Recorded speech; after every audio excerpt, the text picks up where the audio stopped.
வணக்கம். புதுவை மற்றும் அதனை சுற்றியுள்ள பகுதிகளில் நடைபெற்ற பல்வேறு நிகழ்வுகளை விரிவாக காண்பதற்கு முன்பு தலைப்புச் செய்திகளை காண்போம். பகல்காம் கூட்டத்தில் பங்கேற்றார் பாராளுமன்ற உறுப்பினர் வைத்திலிங்கம். ரயில்வே திட்டங்கள், பயணிகள் பாதுகாப்பு குறித்து ஆய்வு. விபத்தில் மூளைச்சாவு அடைந்தவரின் உடல் உறுப்புகள் தானம். கொடையாளி உடலுக்கு மாவட்ட ஆட்சியர் அஞ்சலி. வில்லியனூர் தூய லூர்து அன்னை ஆலயத்தில் நடைபெற்ற கொள்ளை சம்பவம். சினிமா படப்பாணியில் கொள்ளையனை பிடித்தது காவல்துறை. இனி விரிவான செய்திகள்.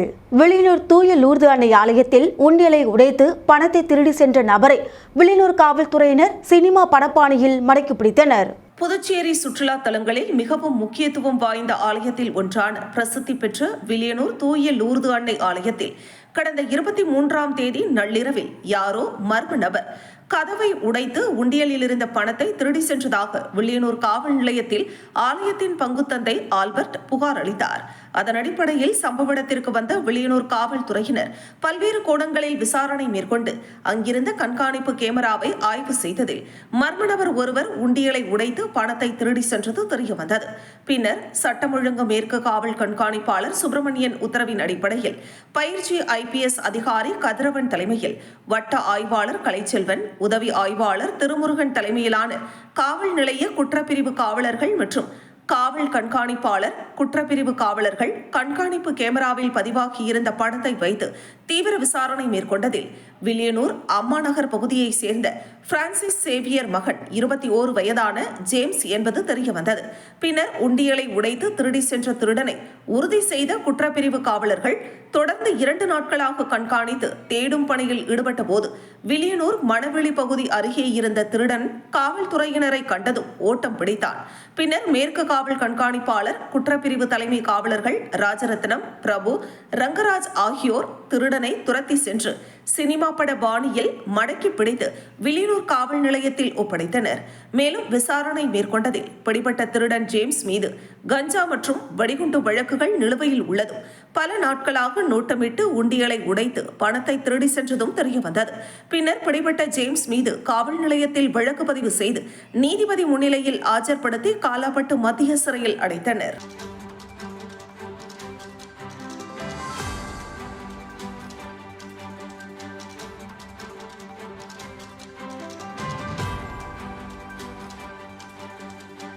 பகல்காம் கூட்டத்தில் பாராளுமன்ற உறுப்பினர் வைத்திலிங்கம் பங்கேற்றார். ரயில்வே திட்டங்கள், பயணிகள் பாதுகாப்பு குறித்து ஆய்வு மேற்கொள்ளப்பட்டன. மதிப்பீடுகள் தொடர்பான நாடாளுமன்ற குழு கூட்டம் ஜம்மு காஷ்மீர் மாநிலத்தின் பகல்காம் பகுதியில் நடைபெற்றது. இதில் அக்குழுவின் உறுப்பினரும் மக்களவை உறுப்பினருமான வைத்திலிங்கம் கலந்து கொண்டார். இந்த கூட்டத்தில் இந்திய ரயில்வேயில் புதிய ரயில்வே திட்டங்கள் மற்றும் பயணிகளின் பாதுகாப்பு நடவடிக்கைகள் தொடர்பாக விரிவான ஆய்வுகள் மேற்கொள்ளப்பட்டன. மேலும் இந்திய ரயில்வே அமைச்சகம், வடக்கு ரயில்வே, IRCTC மற்றும் ஜம்மு காஷ்மீர் நிர்வாகத்தின் பிரதிநிதிகள் இக்கூட்டத்தில் பங்கேற்று கருத்துக்களை பகிர்ந்து கொண்டனர். இக்கூட்டம் இந்திய ரயில்வே வளர்ச்சி மற்றும் பயணிகள் பாதுகாப்பை மேம்படுத்தும் நோக்கில் முக்கியத்துவம் வாய்ந்ததாக அமைந்தது. விபத்தில் மூளைச்சாவு அடைந்தவரின் 2 சிறுநீரகங்கள் மற்றும் 2 விழி வெண்படலங்கள் கொடையாக அளிக்கப்பட்டன. கொடையாளி உடலுக்கு மாவட்ட ஆட்சியர் அஞ்சலி செலுத்தினார். TN பாளையத்தை சேர்ந்தவர் 46 வயதான வரதன் சாலை விபத்தில் படுகாயமடைந்து கடந்த 24ஆம் தேதி அரசு பொது மருத்துவமனையில் அனுமதிக்கப்பட்டார். மருத்துவர்கள் தீவிர சிகிச்சை அளித்த போதிலும் அவர் மூளைச்சாவு அடைந்ததாக அறிவிக்கப்பட்டார். அவரது குடும்ப உறுப்பினர்கள் மற்றும் உறவினர்களின் ஒப்புதலுடன் அறுவை சிகிச்சை மூலம் அவரது உறுப்புகளான 2 சிறுநீரகங்கள் மற்றும் 2 விழி வெண்படலங்கள் எடுக்கப்பட்டன. 2 சிறுநீரகங்கள் புதுச்சேரி ஜிப்மர் மருத்துவமனைக்கு ஒதுக்கப்பட்டன. 2 விழி வெண்படலங்கள் புதுச்சேரி அரசு பொது மருத்துவமனை மற்றும் முதுகலை நிறுவனத்திற்கு தானமாக வழங்கப்பட்டன. அரசு பொது மருத்துவமனையின் வரலாற்றில் மூளைச்சாவு அடைந்த ஒருவரிடமிருந்து உறுப்புகள் பெறப்பட்ட 2வது நிகழ்வு இதுவாகும். புதுச்சேரி அரசின் உத்தரவுகளின்படி புதுச்சேரி மாவட்ட ஆட்சியர் குலோத்துங்கன் மருத்துவமனையில் காலமான கொடையாளிக்கு அஞ்சலி செலுத்தினார். சமூக வலைதள லைக்குகளுக்காக பாண்டி மெரினா கடற்கரையில் ஆபத்தான பைக் சாகசத்தில் ஈடுபட்ட இளைஞர் காவல்துறை நடவடிக்கைக்கு பின் தனது தவறை உணர்ந்து மன்னிப்பு வீடியோ வெளியிட்டார். புதுச்சேரி பம்பாக்கேரைப்பாளையம் பாண்டி மெரினா கடற்கரையில் வாலிபர் ஒருவர் மோட்டார் சைக்கிளில் ஆபத்தான சாகசத்தில் ஈடுபட்ட சம்பவம் பரபரப்பை ஏற்படுத்தியுள்ளது. இந்த சாகசத்தை அவர் வீடியோவாக பதிவு செய்து தனது இன்ஸ்டாகிராம் பக்கத்தில் வெளியிட்டதால் அது சமூக வலைத்தளங்களில் வேகமாக வைரலானது. இதுகுறித்து தகவல் அறிந்த புதுச்சேரி போக்குவரத்து காவல்துறையினர் வழக்கு பதிவு செய்து விசாரணை மேற்கொண்டனர். விசாரணையில் சாகசத்தில் ஈடுபட்டவர் புதுச்சேரியை சேர்ந்த தீபக் என்பது தெரியவந்தது. தொடர்ந்து அவர் மீது வழக்கு பதிவு செய்யப்பட்டதுடன் அவரது ஓட்டுநர் உரிமத்தை ரத்து செய்யவும் போக்குவரத்து துறைக்கு பரிந்துரை செய்யப்பட்டது. இந்த நிலையில் தனது தவறை உணர்ந்த தீபக் வீடியோ மூலம் மன்னிப்பு கோரியுள்ளார். அந்த வீடியோவை போக்குவரத்து காவல்துறையினரும் சமூக வலைத்தளங்களில் பகிர்ந்துள்ளனர். அதில் அவர் கூறுகையில், போக்குவரத்து விதிகளை மீறி பொதுமக்களுக்கு அச்சுறுத்தலாக சாகசத்தில் ஈடுபட்டது மிகப்பெரிய தவறு. அதை சமூக வலைத்தளத்தில் வெளியிட்டதும் தவறான முன்னுதாரணமாகிவிட்டது. இனி இது போன்ற செயல்களில் ஈடுபட மாட்டேன். என்னை போல யாரும் இப்படியான ஆபத்தான சாகசங்களில் ஈடுபட வேண்டாம் என தெரிவித்துள்ளார். இந்த சம்பவம் சமூக வலைத்தளங்களில் கவனம் பெறுவதற்காக ஆபத்தான செயல்களில் ஈடுபடுவதின் விளைவுகளை எடுத்து காட்டுகிறது. வணிக சிலிண்டர் தட்டுப்பாடு காரணமாக ஹோட்டல்கள் மூடப்பட்ட நிலையில் உணவு கிடைக்காமல் பொதுமக்கள் தவிக்கின்றனர். புதுச்சேரி தொழிற்பேட்டை பகுதிகளை சுற்றியுள்ள உணவகங்களில் வணிக பயன்பாட்டுக்கான சிலிண்டர்கள் கிடைக்காததால் பல ஹோட்டல்கள் தற்காலிகமாக மூடப்பட்டுள்ளன. இதனால் பொதுமக்கள் உணவு கிடைக்காமல் கடும் சிரமத்திற்கு உள்ளாகியுள்ளனர். சிலிண்டர் விநியோகத்தில் ஏற்பட்ட தடங்களால் ஹோட்டல் உரிமையாளர்கள் மாற்று வழிகள் இல்லாமல் கடைகளை மூட வேண்டிய நிலை ஏற்பட்டுள்ளதாக கூறப்படுகிறது. குறிப்பாக சிறிய அளவிலான உணவகங்கள் அதிகம் பாதிக்கப்பட்டுள்ளன. இந்த நிலையில் தினசரி உணவிற்கு ஹோட்டல்களை நம்பியிருக்கும் தொழிலாளர்கள் மற்றும் பயணிகள் பெரும் சிரமத்திற்கு உள்ளாகினர். சில இடங்களில் உணவுப் பொருட்களின் விலையும் உயர்ந்துள்ளதாக தகவல் வெளியாகியுள்ளது.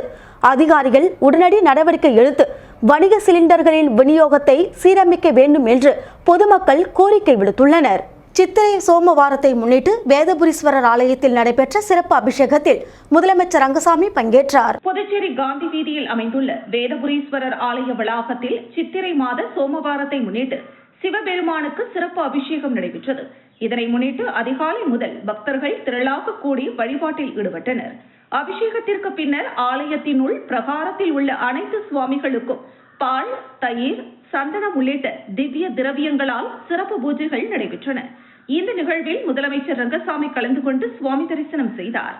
நிகழ்ச்சியில் பல்வேறு பக்தர்கள் மற்றும் பொதுமக்கள் பங்கேற்று ஆன்மீக உற்சாகத்துடன் வழிபட்டனர்.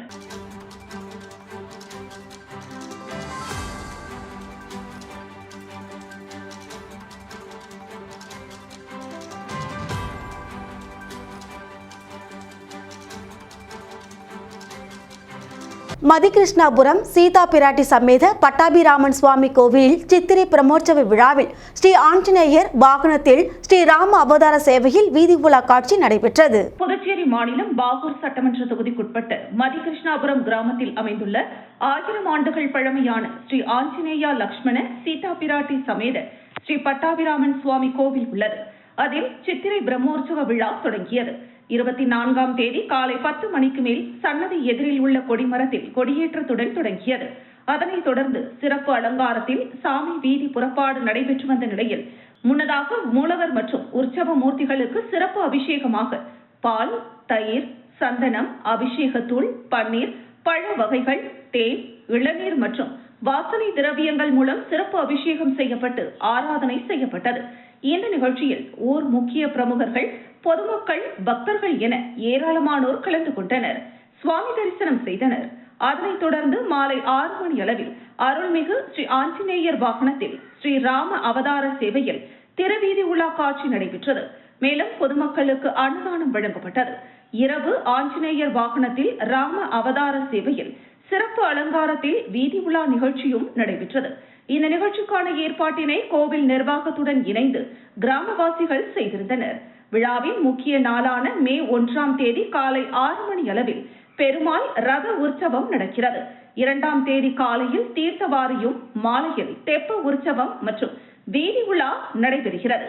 இதற்கான ஏற்பாடுகளை கோவில் தனி அதிகாரி மற்றும் ஊர் பொதுமக்கள், இளைஞர்கள் செய்து வருகின்றனர். புதிதாக உருவாகும் கடல்சார் சவால்களை எளிதாக எதிர்கொள்ளும் வகையில் அதிநவீன தொழில்நுட்ப வசதி மற்றும் உட்கட்டமைப்புகளோடு இந்திய கடலோர காவல்படை புதுச்சேரி மற்றும் மத்திய தமிழ்நாடு பகுதியில் தலைமையகத்திற்கான புதிய கட்டிடத்தினை கடலோர காவல்படை தலைமை இயக்குனர் பரமேஷ் சிவமணி திறந்து வைத்தார். இந்திய கடலோர காவல்படை புதுச்சேரி மற்றும் மத்திய தமிழ்நாடு பகுதியின் தலைமையகத்திற்கான புதிய கட்டிட வளாகத்தின் திறப்பு விழா லாஸ்பேட்டை பகுதியில் நடைபெற்றது. இந்த கட்டிடத்தை இந்திய கடலோர காவல்படையின் தலைமை இயக்குனர் பரமேஷ் சிவமணி திறந்து வைத்தார்.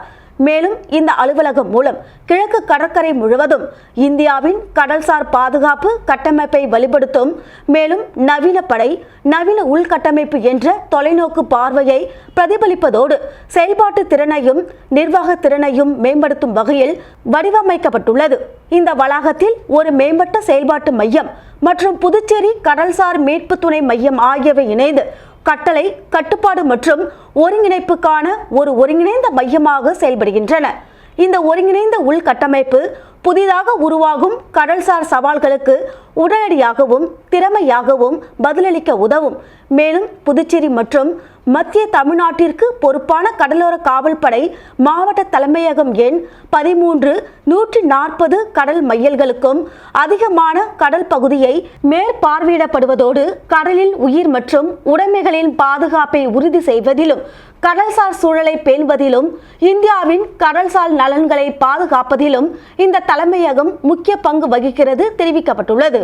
புதுச்சேரி லட்சிய ஜனநாயக கட்சியின் தலைவர் ஜோஸ் சார்லஸ் மார்ட்டின் பிறந்த நாளை முன்னிட்டு காமராஜர் நகர் மகளிர் அணி சார்பில் பொதுமக்களுக்கு பழச்சாறு வழங்கப்பட்டது.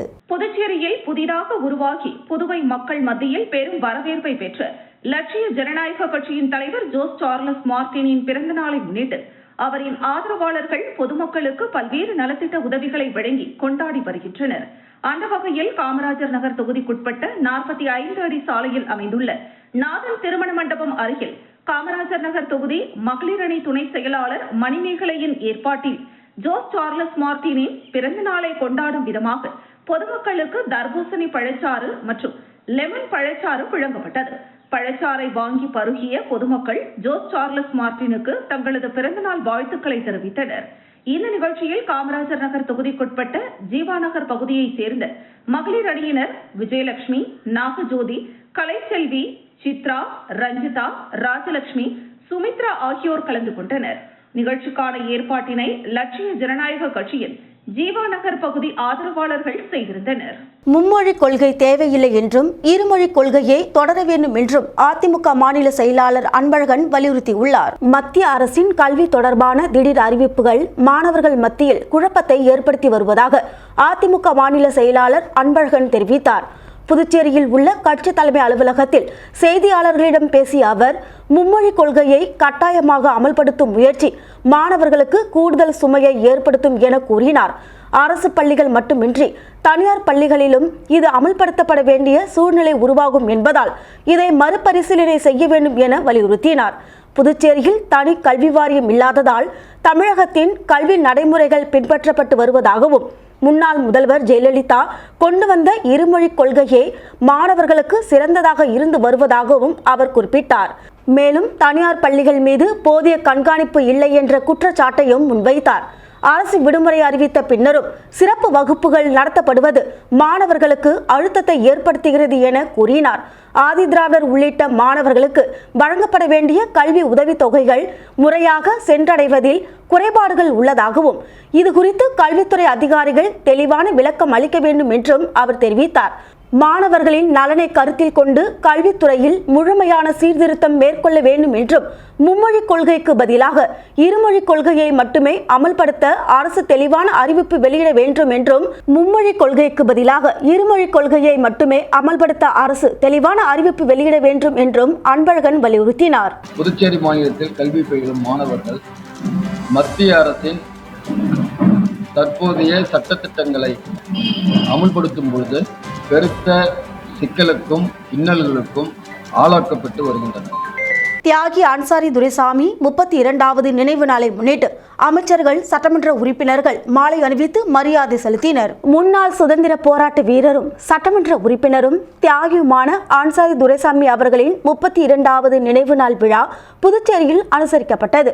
அதித்தி ஹோட்டல் அருகே அமைந்துள்ள அவருடைய சிலைக்கு அமைச்சர் லட்சுமி நாராயணன், சட்டமன்ற உறுப்பினர்கள் ஏகேடி ஆறுமுகம் மற்றும் பாஸ்கர் என்கிற தட்சிணாமூர்த்தி ஆகியோர் மாலை அணிவித்து மரியாதை செலுத்தினர்.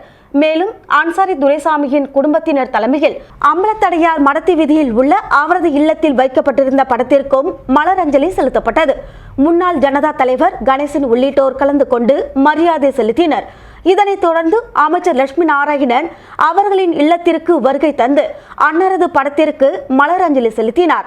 அப்போது அன்சாரி துரைசாமி சேவை அமைப்பு சார்பில் அவருக்கு பொன்னாடை போர்த்தி மரியாதை செய்யப்பட்டது. பின்னர் அம்பலத்தடையார் மடத்தி வீதியில் உள்ள அவரது இல்லத்தில் அன்னதானம் வழங்கப்பட்டது. இதில் அமைச்சர் லட்சுமி நாராயணன், சட்டமன்ற உறுப்பினர்கள் மற்றும் பாமக அமைப்பாளர் கணபதி உள்ளிட்டோர் பங்கேற்றனர். இந்த நிகழ்ச்சிக்கான ஏற்பாடுகளை அன்சாரி துரைசாமி சேவை அமைப்பு தலைவர் ஜெகத் ரட்சகன் சிறப்பாக செய்திருந்தார். மேலும் முன்னாள் கவுன்சிலர் கந்தன் என்கிற மெய்யழகன் உள்ளிட்ட ஏராளமான பொதுமக்கள் மற்றும் நண்பர்கள் கலந்து கொண்டு தியாகியின் நினைவை போற்றி அஞ்சலி செலுத்தினர். மீண்டும் தலைப்புச் செய்திகள். பகல்காம் கூட்டத்தில் பங்கேற்றார் பாராளுமன்ற உறுப்பினர் வைத்திலிங்கம். ரயில்வே திட்டங்கள், பயணிகள் பாதுகாப்பு குறித்து ஆய்வு. விபத்தில் மூளைச்சாவு அடைந்தவரின் உடல் உறுப்புகள் தானம். கொடையாளி உடலுக்கு மாவட்ட ஆட்சியர் அஞ்சலி. வில்லியனூர் தூய லூர்து அன்னை ஆலயத்தில் நடைபெற்ற கொள்ளை சம்பவம். சினிமா படப்பாணியில் கொள்ளையனை பிடித்தது காவல்துறை. இத்துடன் செய்திகள் நிறைவடைகின்றது. உங்களிடமிருந்து விடைபெறுவது ஜானகி. செய்திகளை உடனுக்குடன் தெரிந்து கொள்ள கமலா தொலைக்காட்சியின் சமூக வலைதளத்தை பின்பற்றவும். நன்றி, வணக்கம்.